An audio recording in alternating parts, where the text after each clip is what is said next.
Hello, I'm Ken Johnson, and welcome to our New Hope Reads ministry.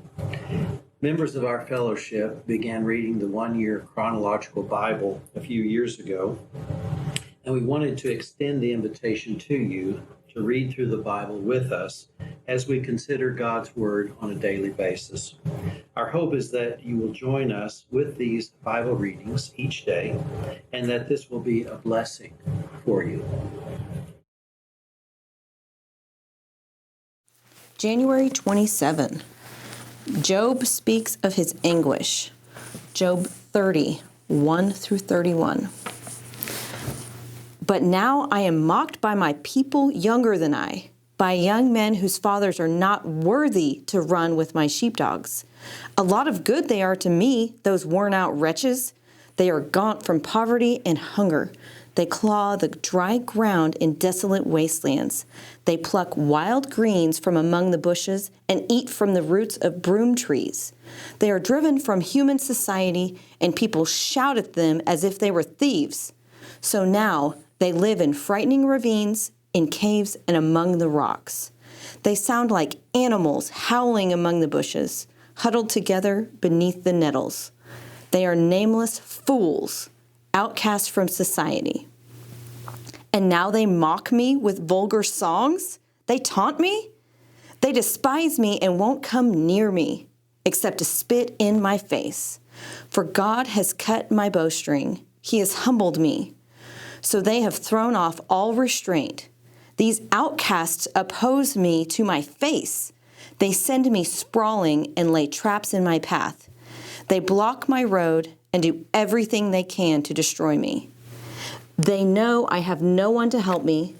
They come at me from all directions. They jump on me when I am down. I live in terror now. My honor has blown away in the wind, and my prosperity has vanished like a cloud. And now my life seeps away. Depression haunts my days. At night, my bones are filled with pain, which gnaws at me relentlessly. With a strong hand, God grabs my shirt. He grips me by the collar of my coat. He has thrown me into the mud. I'm nothing more than dust and ashes. I cry to you, O God, but you don't answer. I stand before you, but you don't even look. You have become cruel toward me. You use your power to persecute me. You throw me into the whirlwind and destroy me in the storm. And I know you are sending me to my death, the destination of all who live. Surely no one would turn against the needy when they cry for help in their trouble. Did I not weep for those in trouble? Was I not deeply grieved for the needy? So I looked for good, but evil came instead. I waited for the light, but darkness fell. My heart is troubled and restless. Days of suffering torment me. I walk in gloom without sunlight. I stand in the public square and cry for help. Instead, I am considered a brother to jackals and a companion to owls. My skin has turned dark, and my bones burn with fever. My harp plays sad music, and my flute accompanies those who weep. Job's final protest of innocence. Job 31, 1 through 40. I made a covenant with my eyes, not to look with lust at a young woman. For what has God above chosen for us? What is our inheritance from the Almighty on high? Isn't it calamity for the wicked and misfortune for those who do evil? Doesn't he see everything I do and every step I take? Have I lied to anyone or deceived anyone? Let God weigh me on the scales of justice, for he knows my integrity. If I have strayed from his pathway, or if my heart has lusted for what my eyes have seen, or if I am guilty of any other sin, then let someone else eat the crops I have planted. Let all that I have planted be uprooted. If my heart has been seduced by a woman, Or if I have lusted for my neighbor's wife, then let my wife serve another man. Let other men sleep with her. For lust is a shameful sin, a crime that should be punished. It is a fire that burns all the way to hell. It would wipe out everything I own. If I have been unfair to my male or female servants when they brought their complaints to me, how could I face God? What could I say when he questioned me? For God created both me and my servants. He created us both in the womb. Have I refused to help the poor or crushed the hopes of widows? Have I been stingy with my food and refused to share it with orphans? No. From childhood, I have cared for orphans like a father, and all my life I have cared for widows.